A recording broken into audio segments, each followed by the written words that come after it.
अस्सलाम वालेकुम स्टूडेंट्स, कैसे हैं आप? सब ठीक हैं? लास्ट लेक्चर में हमने प्रेशर के बारे में डिस्कस किया था और इस लेक्चर में हम डिस्कस करेंगे मर्करी बैरोमीटर। यानी अगर हम प्रेशर को मेजर करना चाहते हैं तो कौन सा इंस्ट्रूमेंट है जिससे हम प्रेशर को मेजर कर सकते हैं, तो वो है बैरोमीटर। और इस बैरोमीटर में जो कि मर्करी यूज़ होता है, इस वजह से इसको हम मर्करी बैरोमीटर कहते हैं। तो इसको डिफ़ाइन करते हैं। मर्क्यूरी बैरोमीटर एक ऐसा इंस्ट्रूमेंट है जिससे हम एटमॉस्फेरिक प्रेशर को मेजर करते हैं। बेसिकली एटमॉस्फेरिक प्रेशर को मेजर हमें क्यों करना चाहिए या क्यों करना पड़ता है? जैसे पाकिस्तान में पीएमडी है, पाकिस्तान मेट्रोलॉजिकल डिपार्टमेंट, जिसका हेड ऑफिस इस्लामाबाद में है। ये इंस्टीट्यूट जो है ये बेसिकली जो है वो एटमॉस्फेरिक प्रेशर को मेजर करता है डिफरेंट पर्पसेस के लिए, जिसमें से एक पर्पज़ है वेदर फोरकास्टिंग, कि अगर किसी जगह पर एटमॉस्फेरिक प्रेशर जो है वो ड्रॉप हो रहा है तो इसका मतलब है वहाँ पर रेन या क्लाउडी डे के चांसेस जो हैं वो ज़्यादा होंगे। और अगर किसी जगह पर प्रेशर जो है वो राइज़ हो रहा है तो इसका मतलब है कि वहाँ पर पॉसिबिलिटी है कि डे जो है वो सनी होगा, यानी धूप निकलेगी। और आपको पता है कि ये जो प्रेशर वगैरह मेजर किया जाता है, इसका हमारे जो लाइफ है उस पर काफ़ी इम्पेक्ट होता है। हमारे जो ख़ास तौर पर अगर हम एग्रीकल्चरल पॉइंट ऑफ व्यू से देखें, उसके अलावा एविएशन में देखें, काफ़ी सारी जगहें हैं जहाँ पर इनको यूज़ करना पड़ता है। ठीक है, तो इस वजह से ये मर्करी बैरोमीटर जो है इसका बहुत ज़्यादा यूज़ है और इसकी बहुत ज़्यादा इम्पोर्टेंस है एटमॉस्फेरिक प्रेशर को मेजर करने के हवाले से। तो इस लेक्चर में हम डिस्कस करेंगे कि बेसिकली बैरोमीटर जो है वो एटमॉस्फेरिक प्रेशर को मेजर कैसे करता है। एक हम कुछ मैं आपको डायग्राम्स फिगर्स दिखाऊंगा, उससे एक्सप्लेन करूंगा। और दूसरी बात बच्चों आपने याद रखनी है कि ये जो इक्वेशन हमने लास्ट लेक्चर में पढ़ी थी, P is equal to rho ji H, ये वो इक्वेशन है जिसके पैरामीटर्स को हम फाइंड करेंगे मर्करी बैरोमीटर से। पैरामीटर्स की वैल्यू इस इक्वेशन में हम प्लेस करके एटमॉस्फेरिक प्रेशर की वैल्यू को फाइंड आउट करेंगे। ठीक है, दो वैल्यूज़ तो फिक्स होंगी, यानी हमने मर्करी यूज़ करना है तो डेंसिटी कांस्टेंट होगी, जी की वैल्यू भी कांस्टेंट होगी। ये जो है ना एच, ये बेसिकली हम बैरोमीटर से फाइंड करेंगे और फाइंड करके इस फार्मूला में प्लेस करके एटमॉस्फेरिक प्रेशर की वैल्यू को भी फाइंड आउट करेंगे। तो ये सारा मैंने फिगर्स डिफरेंट मेरे पास हैं, उनसे ही मैंने एक्सप्लेन करना है। तो आइए सबसे पहले हम अपनी फर्स्ट फिगर की तरफ मूव करते हैं। 3 स्टेप्स में मैं इसे एक्सप्लेन करूँगा, यानी 3 फिगर्स के साथ। तो स्टेप बाय स्टेप देखते हैं इसको। स्टूडेंट्स, ये है एक ग्लास ट्यूब, जैसे आप देख रहे हैं इस वक्त ये बिल्कुल ख़ाली है। इसका एक एंड जो है वो क्लोज़ है, एक एंड जो है वो ओपन है। तो सबसे पहले हमने करना है कि इस ग्लास ट्यूब को मर्करी से फिल करना है। ठीक है, सेकंड स्टेप में हम ये डिस्कस करते हैं। अब ये सेकंड स्टेप है, देखें उस ग्लास ट्यूब को ये मर्करी के साथ एंड तक मैंने फिल किया और फिल करने के बाद अपने थंब को ओपन एंड पर मैंने प्लेस कर दिया। थंब को प्लेस करने का पर्पज़ है कि इस ग्लास ट्यूब में एयर जो है वो एंटर ना हो सके, इस वजह से मैंने थंब को बिल्कुल ओपन एंड के ऊपर रखा है ताकि एयर जो है वो एंटर ना हो सके। क्योंकि अगर एयर एंटर होगी, आपको पता है कि एयर पार्टिकल्स ये मर्करी के साथ कोलाइड करेंगे तो एयर जो है वो भी एक प्रेशर एक्सर्ट करेगी। तो एयर के प्रेशर एक्सर्ट करने की वजह से, इनसाइड एयर के प्रेशर एक्सर्ट होने की वजह से आउटसाइड का जो एटमॉस्फेरिक प्रेशर है वो एक्यूरेटली मेजर नहीं हो पाएगा। इस वजह से ग्लास ट्यूब को हमने फिल करके ऊपर ये थंब रखा, ठीक है, ताकि एयर जो है वो एंटर ना हो सके। ये सेकंड स्टेप है। थर्ड स्टेप में हमने ये करना है कि एक ट्रफ लेनी है, उस ट्रफ में मर्करी होगी, उस मर्करी के ट्रफ में हमने ये जो ट्यूब है इसको इन्वर्ट करना है। तो थर्ड स्टेप देखते हैं अब। अच्छा स्टूडेंट्स, ये थर्ड स्टेप है। अब देखें, हमने ये ट्यूब को इन्वर्ट कर दिया है ट्रफ में, यानी ट्यूब को हमने ट्रफ में यूं प्लेस कर दिया है। जैसे ही हम ट्यूब को इन्वर्ट करेंगे, मर्क्यूरी का जो लेवल है वो फॉल करना शुरू करेगा ग्रेविटी की वजह से। जितना हिस्सा फॉल करेगा उससे ऊपर वाला जो हिस्सा है ये सारा, यहाँ पर अब कोई मरकरी भी नहीं है और यहाँ पर कोई एयर भी नहीं है, क्योंकि एयर भी हमने एंटर होने नहीं दी। तो इस एरिया में वैक्यूम क्रिएट हो जाएगा और वैक्यूम जो है वहाँ प्रेशर होता है ज़ीरो। ठीक है, तो इसका मतलब है ये वाला जितना भी एरिया है, जितने हिस्से पे मरकरी फॉल कर गया है उतने हिस्से पे प्रेशर जो है वो ज़ीरो हो जाएगा, वैक्यूम क्रिएट हो जाएगा। इसके बाद अब ये हम ऑब्ज़र्व करते हैं कि मरकरी का जो लेवल है ये फॉल होता होता एक पॉइंट ऐसा आएगा कि ये फॉल होना जो है ना बंद कर देगा, स्टॉप हो जाएगा। अब क्वेश्चन ये है कि स्टॉप होगा क्यों। अब इस चीज़ को हम अंडरस्टैंड करते हैं, क्योंकि जब ये स्टॉप होगा ना लेवल, वही असल पॉइंट है जिससे हमें पता चलेगा एच की वैल्यू का। देखें, ये जितना भी ओपन एरिया है यहाँ पर एटमॉस्फेरिक प्रेशर एक्सर्ट हो रहा है मरकरी पर डाउनवर्ड, इस तरफ भी हो रहा है, इस तरफ भी हो रहा है। 760 को अभी आपने कंसीडर नहीं करना है, मैं आपको बाद में बताऊंगा ये वैल्यू क्या होती है। तो इस पर एक तो एटमॉस्फेरिक प्रेशर एक्सर्ट हो रहा है और दूसरा मरकरी का जब लेवल डाउनवर्ड आएगा, फॉल करेगा, तो ट्रफ की जो ये वाली सरफेस है ना, इस सरफेस पे ये जो मरकरी है ये एक डाउनवर्ड प्रेशर एक्सर्ट करेगा। जैसे एक लिक्विड के ऊपर दूसरा लिक्विड फॉल करे तो जो लिक्विड फॉल कर रहा है वो दूसरे लिक्विड की सरफेस पर एक प्रेशर एक्सर्ट करता है। इसी तरह ये जो मरकरी है ना कॉलम वाला, ये इस मरकरी की जो ट्रफ में है इसकी इस सरफेस पर, जिसको मैंने हाईलाइट किया है ब्लू से, इस सरफेस पर एक प्रेशर एक्सर्ट करेगा और ये भी प्रेशर डाउनवर्ड होगा। और इस एटमॉस्फेरिक प्रेशर की वजह से मरकरी के इस कॉलम पर, ये जो ट्यूब के अंदर है, एक अपवर्ड प्रेशर इसे फील होगा। ठीक है, ये एटमॉस्फेरिक प्रेशर की वजह से पास्कल्स लॉ इसमें अप्लाई होता है, वो अभी इतनी हम डेप्थ में नहीं जा रहे, वो आपके कंटेंट कोर्स में नहीं है। तो जो एटमॉस्फेरिक प्रेशर है इसकी वजह से इस जो कॉलम ऑफ मरकरी है इस पर एक अपवर्ड प्रेशर एक्सर्ट होगा। एक प्रेशर एक्सर्ट कर रहा है कॉलम डाउनवर्ड, एक एटमॉस्फेरिक प्रेशर की वजह से इस कॉलम पर एक अपवर्ड प्रेशर एक्सर्ट हो रहा है। एक पॉइंट आएगा जब दोनों प्रेशर जो हैं, मरकरी के कॉलम का प्रेशर और एटमॉस्फेरिक प्रेशर जो हैं वो दोनों इक्वल हो जाएंगे। जब ये दोनों इक्वल हो जाएंगे नेट प्रेशर ज़ीरो हो जाएगा, नेट फोर्स ज़ीरो हो जाएगी। जब नेट फोर्स ज़ीरो होगी तो मरकरी का जो कॉलम है वो फॉल करना स्टॉप कर देगा। जब ये फॉल करना स्टॉप करेगा, अब हमने एच की जो वैल्यू है वो फाइंड आउट करनी है। अब हम एच की वैल्यू फाइंड करेंगे और देखते हैं कि एच की वैल्यू कैसे फाइंड होगी। ये मैं सब कुछ रेज कर रहा हूँ।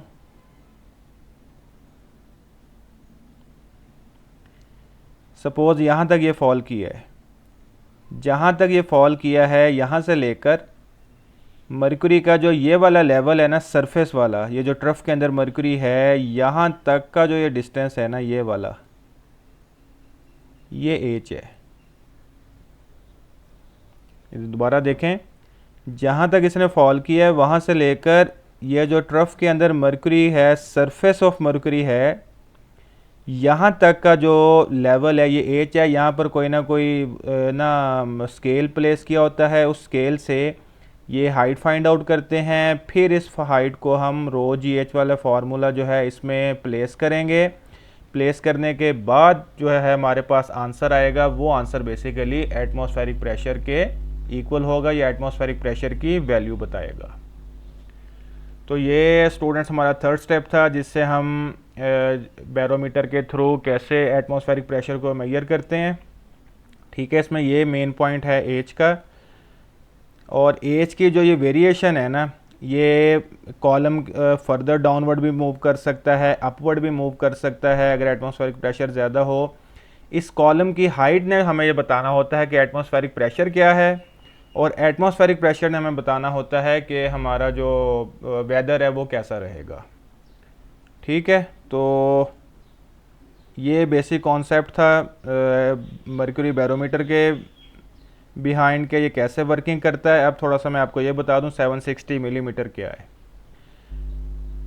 जब भी हम कोई एक्सपेरिमेंट करते हैं ना, ख़ास तौर पर ये मर्क्यूरी बैरोमीटर का, तो जब भी हम जो हमारी स्टैंडर्ड रीडिंग होती है वो हम लेते हैं सी लेवल पर।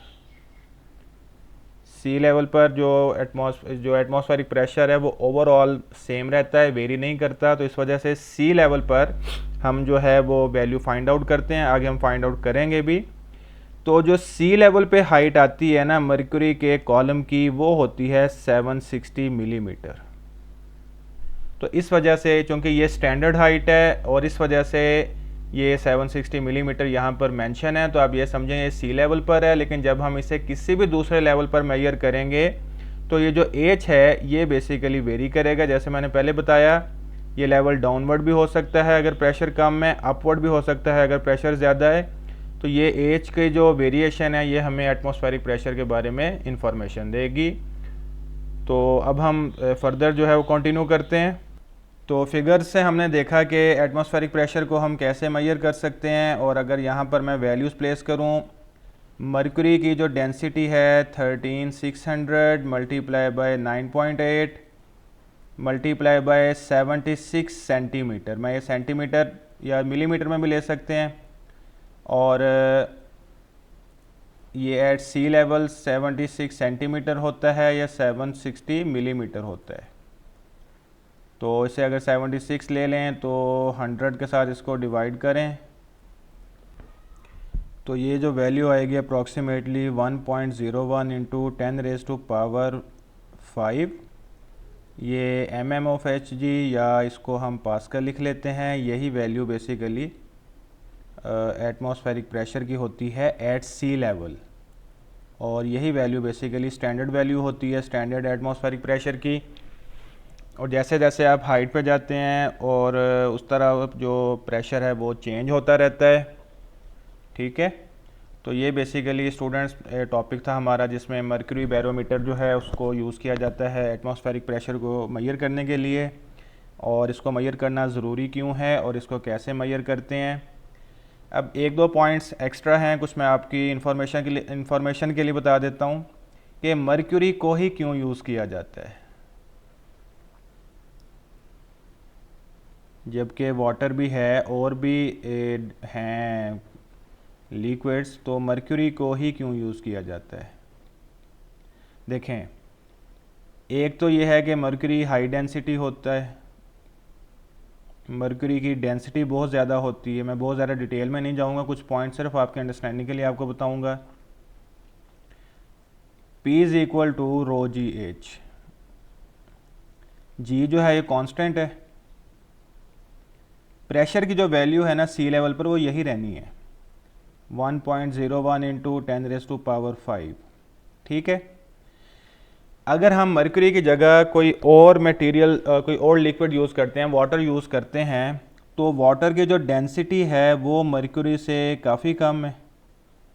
ठीक है, तो इसका मतलब है जी कांस्टेंट है, तो वाटर के जो हाइट का कॉलम है या जो ट्यूब है वो हमें बहुत लार्जर बनानी पड़नी है। एक क्वांटिटी कम है, दूसरी ज़्यादा है, ताकि इसका जो प्रोडक्ट है वो यही आएगा ना, यही आना चाहिए। अगर ये उतनी रिक्वायरमेंट के अकॉर्डिंग जो ट्यूब ना होगी तो वैल्यू नहीं बनेगी, हमें एग्जैक्ट वैल्यू का पता नहीं चलेगा। ठीक है, तो इसका मतलब है जितनी लो डेंसिटी वाला आप लिक्विड यूज़ करेंगे, इसका मतलब है आपको जो ट्यूब है, ग्लास ट्यूब है, वो इतनी ही आपको लार्जर या ज़्यादा हाइट वाली बनानी पड़ेगी। और जितनी डेंसिटी ज़्यादा होगी, ये मैं वाटर के लिए डिस्कस कर रहा हूँ, कहीं आप मर्क्यूरी ना समझ लीजिएगा। तो इन केस ऑफ मर्क्यूरी, चूँकि मर्क्यूरी की डेंसिटी काफ़ी हाई है, तो इस वजह से ये जो कॉलम ऑफ मर्क्यूरी होगा या ये जो ग्लास ट्यूब होगी वो हमें बहुत स्मॉल हाइट वाली रिक्वायर होगी। तो ये रीज़न है कि मर्क्यूरी को हम प्रेफर क्यों करते हैं बाकी लिक्विड्स पर एटमॉस्फेरिक प्रेशर को मेजर करने के लिए। तो स्टूडेंट्स ये था टॉपिक। अब हम इससे रेलिवेंट कुछ क्वेश्चन करते हैं। Diagram shows a mercury barometer at which point is the greatest pressure than atmospheric pressure. देखें, प्रेशर का जो फार्मूला है वो होता है रो जी एच।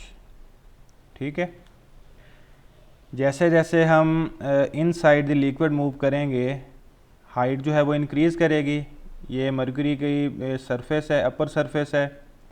जैसे जैसे हम इनसाइड ऑफ मरकरी मूव करेंगे तो देखें इस पर एक तो एटमॉस्फेरिक प्रेशर एक्सर्ट हो रहा है, प्लस जितना हम इनसाइड जाएंगे, सपोज ये डी ही पॉइंट, मेन आंसर भी डी है, तो जितना हम इनसाइड जाएंगे तो उस मरकरी के उस पॉइंट के ऊपर वाला जितना भी मरकरी है एटमॉस्फेरिक प्रेशर के अलावा वो अपना प्रेशर भी एक्सर्ट करेगा।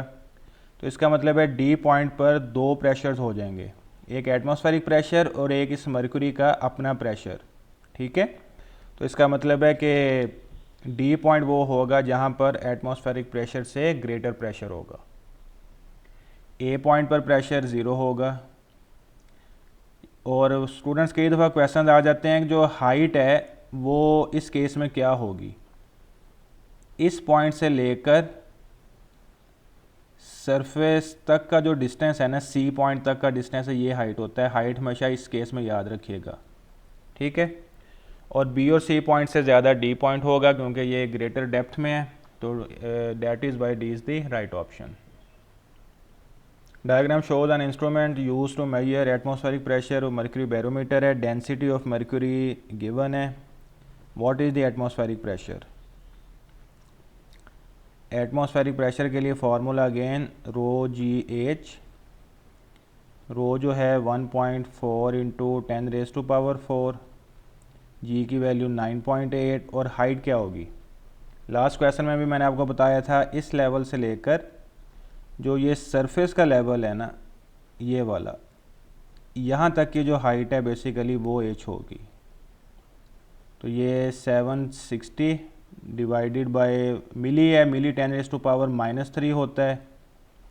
तो अगर इसको डिनोमिनेटर में लेकर जाएंगे तो 1000 हो जाएगा, और जब इसको आप सॉल्व करेंगे तो सी राइट ऑप्शन होगा। तो स्टूडेंट्स ये था हमारा आज का टॉपिक मर्क्यूरी बैरोमीटर। इसमें हमने देखा कि बैरोमीटर से हम एटमॉस्फेरिक प्रेशर को कैसे मेजर करते हैं, और अगर एटमॉस्फेरिक प्रेशर जो है वो ड्रॉप हो रहा है या राइज़ हो रहा है उससे वेदर फोरकास्टिंग कैसे की जाती है, और थर्ड में मर्क्यूरी को ही बैरोमीटर में क्यों यूज़ किया जाता है। प्लस हमने कुछ क्वेश्चंस किए। आप इस वीडियो को देखें। आपको फर्दर अगर कोई क्वेश्चन हो, कोई इशू हो तो मेरे साथ उसे डिस्कस कीजिएगा। नेक्स्ट लेक्चर में इंशाल्लाह हम थर्मल फिज़िक्स का पोर्शन स्टार्ट करने जा रहे हैं। नेक्स्ट लेक्चर तक इजाज़त दें। अल्लाह हाफिज़।